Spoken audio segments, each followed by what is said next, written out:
ഇന്ന് നമ്മൾ ഉണ്ടാക്കാൻ പോകുന്നത് ബ്രേക്ക്ഫാസ്റ്റ് ആയിട്ടും ഈവനിങ് സ്നാക്ക് ആയിട്ടൊക്കെ കഴിക്കാൻ പറ്റിയ നല്ലൊരു റെസിപ്പിയാണ്.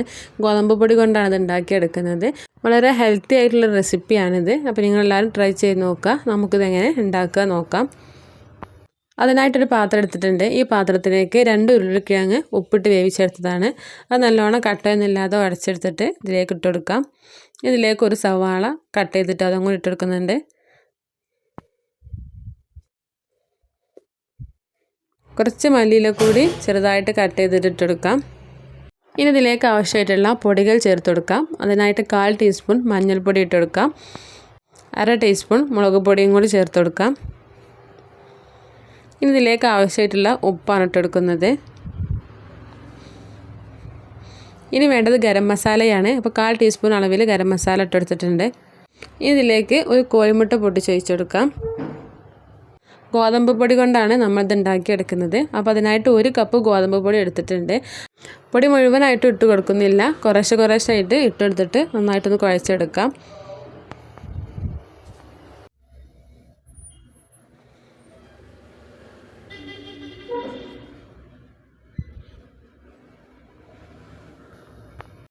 കയ്യിൽ ഒട്ടിപ്പിടിക്കുന്നുണ്ടെങ്കിൽ കുറച്ച് ഓയിൽ തടവി കൊടുത്തിട്ട് കുഴച്ചെടുക്കാം.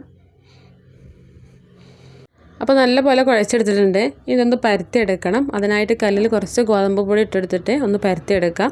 കൈ കൊണ്ടൊന്ന് പരത്തിയെടുത്താൽ മതി.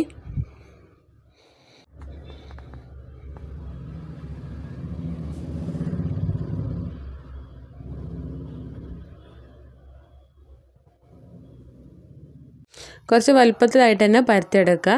നല്ലോണം തിന്നായിട്ട് പരത്തിയെടുക്കണ്ട, കുറച്ച് കട്ടിയായിട്ട് തന്നെ പരത്തിയെടുക്കണം.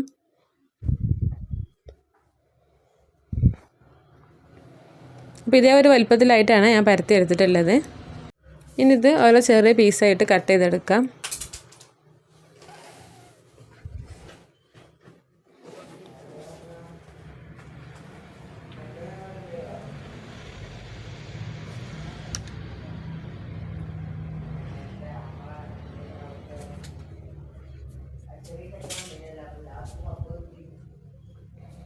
അപ്പോൾ ഇതേ ഒരു വലുപ്പത്തിലായിട്ട് കട്ട് ചെയ്തെടുത്തിട്ടുണ്ട്. ഇനി ഒരു പാത്രത്തിലേക്ക് മാറ്റി കൊടുക്കാം.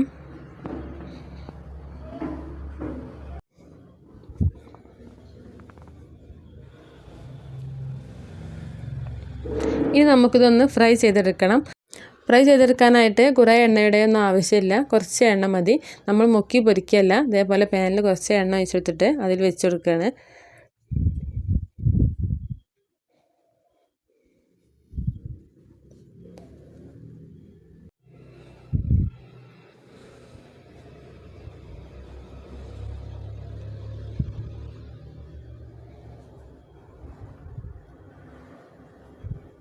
ഇതെല്ലാം വെച്ചെടുത്തതിന് ശേഷം ലോ ഫ്ലെയിമിലേക്ക് മാറ്റണം. ചെറിയ തീയിൽ വെച്ചാൽ മതി, അല്ലെങ്കിൽ പെട്ടെന്ന് തന്നെ കരിഞ്ഞു പോകും. ഇത് വെന്ത് കിട്ടാനും പ്രയാസമാവും. അതുകൊണ്ട് തന്നെ ചെറിയ തീയിൽ വെക്കുക.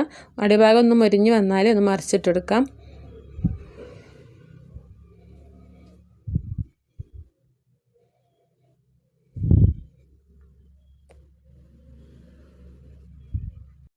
കുറച്ച് സമയം വെച്ചിട്ട് തന്നെ കുക്കാക്കി എടുക്കുക. കൂടുതൽ സമയം വെച്ച് വേവിച്ചെടുക്കാനൊന്നുമില്ല. നമ്മൾ ഇതിലേക്ക് ചേർത്തെടുത്ത ഉരുളക്കിഴങ്ങ് നല്ലോണം വേവിച്ചെടുത്തതാണ്. ഹൈ ഫ്ലെയിമിൽ വെക്കാതെ ശ്രദ്ധിച്ചാൽ മതി. 2 ഭാഗം മൊരിഞ്ഞു വന്നാൽ പാത്രത്തിലേക്ക് മാറ്റാം.